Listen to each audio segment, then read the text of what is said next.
Hello everyone, আসসালামু আলাইকুম। আমি রওশনারা আজ আবারও এসে গেছি ভিসা রিলেটেড নতুন আরও একটি ভিডিও নিয়ে।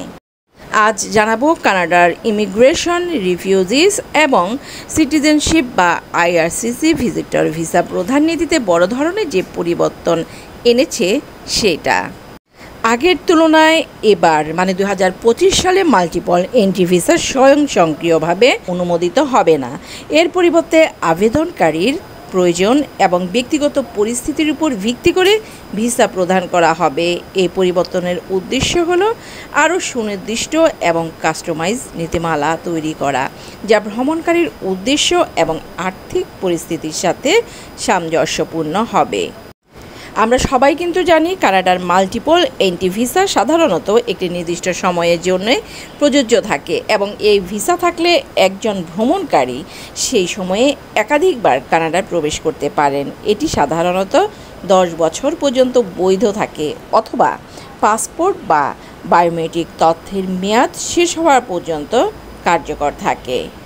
তবে 2025 সাল থেকে নতুন নীতির অধীনে ভিসা কর্মকর্তারাই নির্ধারণ করবেন আদৌ মাল্টিপল এন্ট্রি ভিসা দেওয়া হবে কি হবে না।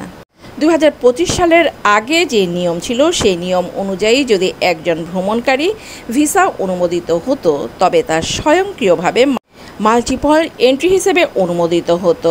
এখন থেকে মাল্টিপল এন্ট্রি ভিসা পেতে হলে আবেদনকারীর প্রয়োজন, ভ্রমণের উদ্দেশ্য এবং আর্থিক সামর্থ্য যাচাই করা হবে। বর্তমানে নতুন নীতি অনুযায়ী ভিসা প্রদান প্রক্রিয়ায় ভ্রমণের উদ্দেশ্য বড় একটা ভূমিকা পালন করবে। ভিসা কর্মকর্তারাই ভ্রমণের উদ্দেশ্য দেখে সিদ্ধান্ত নেবেন একক প্রবেশ বা সিঙ্গেল এন্ট্রি অথবা মাল্টিপল এন্ট্রি ভিসা প্রয়োজন কি না আপনার। যদি ভ্রমণটি একটি নির্দিষ্ট ইভেন্টের জন্য হয়, যেমন কনফারেন্স, প্রশিক্ষণ বা এই ধরনের অন্য কোনো এককালীন কার্যক্রম, তবে একক ভিসা প্রদান করা হতে পারে। এটি মূলত স্বল্পমেয়াদী ভ্রমণকারীদের জন্য প্রযোজ্য, যারা একটি নির্দিষ্ট সময়ের মধ্যে কানাডা ত্যাগ করবেন। আর যাদের রিলেটিভ রয়েছে কানাডায়, যারা নিয়মিতভাবে কানাডা ভ্রমণ করেন, যেমন পরিবারের সাথে দেখা করতে বা ব্যবসার কাজে যান, তারা মাল্টিপল এন্ট্রি ভিসার জন্য বিবেচিত হতে পারেন। তবে বর্তমানে এই প্রসেসটি কিন্তু আগের মতো স্বয়ংক্রিয় নয়। নতুন আপডেট অনুযায়ী আপনি যে কানাডা নিয়মিতভাবেই ভ্রমণ করছেন সেটার প্রমাণ ডেফিনেটলি থাকতে হবে। যিনি আবেদন করবেন সেই আবেদনকারীর নিজস্ব অর্থায়নের প্রমাণ অবশ্যই থাকতে হবে।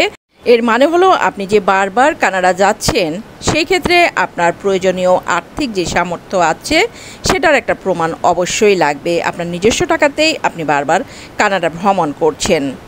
আর আপনি ছাড়া যদি আপনার ফ্যামিলি মেম্বার কেউ কানাডায় অবস্থান করেন এবং আপনি যে কানাডা যাচ্ছেন তার সম্পূর্ণ খরচ তিনি বহন করতে চান, তাহলে অবশ্যই আপনার এবং আপনার সেই ফ্যামিলি মেম্বারের যে সম্পর্ক সেটা প্রমাণ দিতে হবে এবং সেই ব্যক্তির যিনি আপনার খরচ বহন করবেন তার আর্থিক সামর্থ্য কতটা আছে অথবা আপনার খরচ সে বহন করতে পারবে কি না সেটা অবশ্যই নিশ্চিত করতে হবে।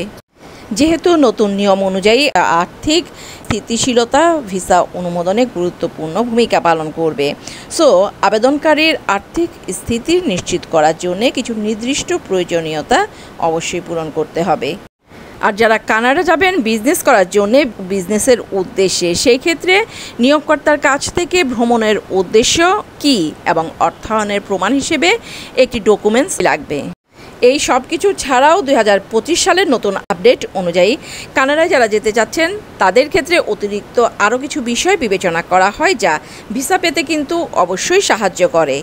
যেমন যদি আপনার নিজ দেশে একটি স্থায়ী চাকরি বা পরিবার থাকে তবে তা মাল্টিপল এন্ট্রি ভিসার অনুমোদনে অনেক বেশি সহায়ক হয়। এটি প্রমাণ করে যে আবেদনকারী আপনি কানাডায় অবস্থানের চেয়ে নিজ দেশেই থাকতে বেশি ইচ্ছুক। এর আগে যদি আপনি কানাডা গিয়ে থাকেন তাহলে ভিসা শর্তাবলী আপনি ঠিকঠাকভাবে মেনে চলেছেন কিনা এবং কোনো ভিসা প্রত্যাখ্যানের ইতিহাস আছে কিনা সেই সব কিছুই যাচাই বাছাই করা হবে। যদি আপনার নিজ দেশে রাজনৈতিক বা অর্থনৈতিক অস্থিরতা দেখা দেয় তবে তার জন্য ভিসার মেয়াদ কমিয়ে দেওয়া হতে পারে, এটা অবশ্যই মাথায় রাখতে হবে। কানাডার ভিসা নীতি আরও কঠোর এবং নিয়ন্ত্রিত হয়েছে এই 2025 সালের পরিবর্তনগুলোই সেটা ইঙ্গিত করে আগের তুলনায় এখন আবেদনকারীর ভিসা অনুমোদনের জন্য আরও বেশি প্রমাণ এবং তথ্য প্রদান করতে হয়। নতুন নীতি অনুযায়ী আবেদনকারীকে তার ভ্রমণের উদ্দেশ্য, আর্থিক স্থিতি এবং দেশের সাথে সম্পর্ক স্পষ্টভাবে উল্লেখ করতে হবে ডেফিনেটলি।